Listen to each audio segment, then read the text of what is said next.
कक्षा 9वीं हिंदी का अध्याय है 6 अष्टावक्र। और इस अध्याय के लेखक कौन हैं? इस अध्याय के लेखक हैं विष्णु प्रभाकर और इनका जन्म हुआ था 21 जून 1912 में उत्तर प्रदेश के मुजफ्फरपुर नगर ज़िले के मीरनपुर गांव में हुआ। तो हमें सिर्फ लेखक का नाम ही याद रखना है, विष्णु प्रभाकर। तो इस अध्याय के हम लोग क्वेश्चंस को हल करेंगे। तो यहाँ पे देखिए अष्टावक्र इस अध्याय में क्या है। तो इस अध्याय में लेखक ने एक ऐसे शारीरिक रूप से कमज़ोर व्यक्तित्व चरित्र का वर्णन किया है, यानी वो शारीरिक रूप से कमज़ोर होने के बावजूद भी वो जीवन संघर्ष कर रहा है। ठीक है, उसको काफ़ी दिक्कतें हो रही हैं लेकिन वो हार नहीं मानता, उसका सामना कर रहा है उसकी शारीरिक कमज़ोर होते हुए भी। तो उसका ही नाम है क्या? अष्टावक्र। लोग उसे अष्टावक्र कहते हैं। ठीक है, तो चलिए इसको हम लोग क्वेश्चंस को हल करते हैं इस अध्याय का। यहाँ पे इस अध्याय में टोटल 16 प्रश्न दिए गए हैं। आइए इसका पहला प्रश्न हल करते हैं। इस रेखा चित्र के प्रधान पात्र को लेखक ने अष्टावक्र क्यों कहा है? ये जो चैप्टर है जिसका नाम है अष्टावक्र, ये क्या है? ये एक रेखा चित्र है किसी व्यक्ति के व्यक्तित्व के बारे में। तो जिस व्यक्ति के बारे में, यानी जिस व्यक्ति के व्यक्तित्व के बारे में ये कहानी का नाम है अष्टावक्र, लेखक ने उसे अष्टावक्र क्यों कहा है वो हमें बताना है। आइए इसका आंसर करते हैं। तो पहले का आंसर हमें यहाँ से करना है। खजांचियों के विशाल अट्टालिका को आने जाने के मार्ग पर सौभाग्य से, ठीक है, सौभाग्य के चिरसंगी दुर्भाग्य की तरह अनेक छोटी छोटी अंधेरी और बदबूदार कोठरियाँ बनी हुई थी। उन्हीं एक कोठरियों में क्या था? एक विचित्र व्यक्ति रहता था जिसे संस्कृत में पढ़े लिखे लोग उसे अष्टावक्र कहते थे। यहाँ पे अष्टावक्र का क्या मतलब है? अष्टावक्र का मतलब है 8 विकृति, यानी शरीर में कहीं ना कहीं 8 टेढ़े मेढ़े क्या है? दोष हैं। ठीक है, उसे अष्टावक्र कहा जाता है। तो संस्कृत में पढ़े लिखे लोग उस व्यक्ति को, जहाँ पे वो मधुदार कुठरिया में वो व्यक्ति रहता था, उसे लोग अष्टावक्र कहते थे। ठीक है, उसका शरीर जो था वो कवि की नायिका की तरह बल खाते थे और उसका शरीर हिडोले की तरह झूलता था। तो इसी के साथ लेखक ने उन्हें क्या कहा? अष्टावक्र कहा। तो यहाँ तक इसका आंसर हो जाएगा। ठीक है, यही बातें लिखनी है, लेखक ने उसे अष्टावक्र कहा। तो चलिए देखते हैं इसका अगला प्रश्न क्या है। दूसरा देखिए क्या प्रश्न है। कोठरिया कहाँ बनी हुई थी? तो दूसरे का आंसर आपको यहाँ से करना है। खजांचियों की विशाल अट्टालिका को आने जाने के मार्ग पर सौभाग्य के चिरसंगी दुर्भाग्य की तरह अनेक छोटी छोटी अंधेरी और बदबूदार कोठरियाँ बनी हुई थी। इसका यहाँ तक हो जाएगा दूसरा का। प्रश्न क्रमांक तीसरा क्या है? अष्टावक्र कहाँ रहता था? तो एक ही प्रश्न को बार बार घुमा फिरा के पूछा जा रहा है, तो आपको फिर इसका आंसर यहीं से करना है। देखिए, खजांचियों के विशाल अट्टालिका को आने जाने के मार्ग पर सौभाग्य से एक चिरसंगी दुर्भाग्य की तरह अनेक छोटी छोटी अंधेरी और बदबूदार कोठरियाँ बनी हुई थी। उन्हीं एक कोठरियों में एक विचित्र व्यक्ति रहता था। ठीक है, जिसे लोग अष्टावक्र कहते थे। तो वहीं उन बदबूदार कोठरियों में वो व्यक्ति रहता था, यानी अष्टावक्र रहता था। तो यहाँ से यहाँ तक इसका आंसर हो जाएगा। समझ में आ गया आपको?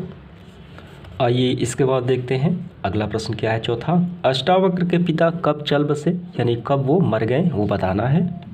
तो इसका आंसर हमें यहाँ से करना है। सुना है कभी बाप भी थे, यानी अष्टावक्र के, पर अष्टावक्र उन्हें याद रख सके इतना परिचय होने के पूर्व ही वो चल बसे, यानी उसके स्मृतियों में, उसके याददाश्त में ये बात नहीं थी कि उसके पिता भी थे। ठीक है, वो काफ़ी पहले ही चल बसे। और इन बात को कौन, इनके पिता के मरने वाली बात को, इन बातों को आज से 30 वर्ष हो गए थे। तो इसका यहाँ से लेके आपको यहाँ तक इसका आंसर करना है। अगला प्रश्न देखिए क्या है, पाँचवा। चिड़चिड़ापन अष्टावक्र की माँ का चिरसंगी क्यों बन गया था? तो इस प्रश्न का क्या मतलब है? इस प्रश्न का मतलब है, जो अष्टावक्र की माँ थी, चिरसंगी का मतलब होता है लंबे समय तक बना रहना। तो उसकी माँ का स्वभाव लंबे समय तक चिड़चिड़ापन क्यों बन गया था, ये हमें बताना है। आइए इसका आंसर करते हैं। उसका स्वभाव जो था चिरसंगी, यानी लंबे समय से चिड़चिड़ापन बन गया था, इसका यहाँ से करना है।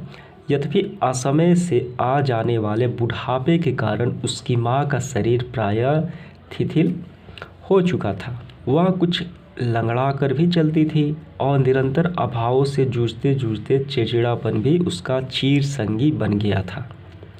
तो यहीं तक इसका आंसर हो जाए। तो ये आपको समझ में आ गया होगा क्यों हो गया, उसके बुढ़ापे के कारण जो असमय आ गया था उसकी माँ का, क्योंकि उस पर बहुत सारी जिम्मेवारियाँ आ गई थी, उस अष्टावक्र की देखभाल भी करना था उसे। ठीक है, तो बस यही इसका आंसर हो जाता है। और देखिए 6 नंबर क्या है, अष्टावक्र क्या क्या बेचा करता था। तो इसका आंसर हमें यहाँ से करना है। सबसे पहले आपको लिखना है अष्टावक्र वह खोमचा लगाता था, अक्सर कचालू की चाट, मूंग की दाल की पकौड़ियाँ, दही के आलू और पानी के बतासे इन सबको एक काले से लोहे की थाल में सजाकर वह बेचा करता था। समझ में आ गया ये सारे। इसके बाद 7वां प्रश्न क्या है, 4 की संख्या अष्टावक्र के स्मृति पटल पर पत्थर की रेखा की तरह अंकित क्यों हो गई थी, यानी उसे 4 की संख्या याद क्यों हो गया था, क्योंकि उसके दिमाग में 4 संख्या बार बार आ रहा था। आइए इसका आंसर करते हैं। तो इसका आंसर देखिए यहाँ है, माँ उसे समझा कर भेजती थी, देख बेटा पैसे के 4 बतासे देना, 4 पकौड़ियाँ देना और 4 चम्मच आलू देना। तो इन सब में क्या है, 4 है। तो ऐसी अवस्था में यदि वो अपने ग्राहकों को 4 पत्ते दे देता था, कानून की दृष्टि से वह कोई संगीन अपराध नहीं करता था। 4 की संख्या उसके दृष्टि पटल पर पत्थर की रेखा की तरह अंकित हो गया था। तो यही तो हमें बताना है, क्योंकि माँ उसे बार बार 4 बतासे यानी ये शब्दों का प्रयोग करती थी। इसके बाद देखिए 8वां क्या है, माँ जो है अष्टावक्र की माथा क्यों ठोका करती थी। तो इसका आंसर हमें यहाँ से करना है, संध्या को उसके लौटते के समय यानी अष्टावक्र के लौटने के समय माँ उसकी बाट जोहती थी। ठीक है, जब उस पर निगाहें पड़ती ही वह लटक कर उठती, पहले उसकी थाल संभालती, फिर पानी भरे लोटे में से पैसे निकाल कर गिनती। उस समय माथा ठोक लेना उसका नित्य क्रम धर्म बन चुका था, यानी यूँ कहें कि प्यार से उसका माथा ठोक लेती थी। ठीक है, इसके बाद देखिए प्रश्न क्रमांक कौन सा, 9 नंबर है, गर्मी के दिनों में माँ बेटे कहाँ सोया करते थे। तो यहाँ समझिए, गर्मी के दिनों में उसके पास जगत पर जा लेटी, सारी गर्मी वे बिना ओढ़े बिना बिछाए ही सोया करते थे। कहाँ सोया करते थे, तो आपको आंसर लिखना है, गर्मी के दिनों में माँ बेटे कुएं की जगत पर सोया करते थे। कहाँ, कुएं की जगत पर। इसके बाद देखिए अगला प्रश्न 10वां क्या है, अष्टावक्र हाय माँ कहकर वहीं क्यों लुढ़क गया। तो इसका आंसर लिखना है, माँ पकौड़ी बनाने की रीति यानी नियम बेटे को समझाकर बोली, ले अब धीरे धीरे तेल में छोड़ता जा, धीरे से छोड़ना नहीं तो जल जाएगा। अष्टावक्र ने धीरे से पैर जलने के भय से कुछ ऊंचे से ही मुट्ठी भर आलू बेसन कढ़ाई में छोड़े, यानी नीचे से न कि ऊपर से ही। तो छींटा पड़ा तो तेल का सीधा छाती पर आया, छींटा पड़ा, तब वो हाय माँ कहकर वहीं लुढ़क गया। ठीक है, तो यहाँ से यहाँ तक आपको पहले लिखना है माँ पकौड़ी बनाने की रीति, यहाँ पे माँ लगाना है, बस यही आपको आंसर में लिखना है। इसके बाद देखिए अगला प्रश्न कौन सा है, 11 नंबर, माँ के शुष्क नयन सजल क्यों हो उठे।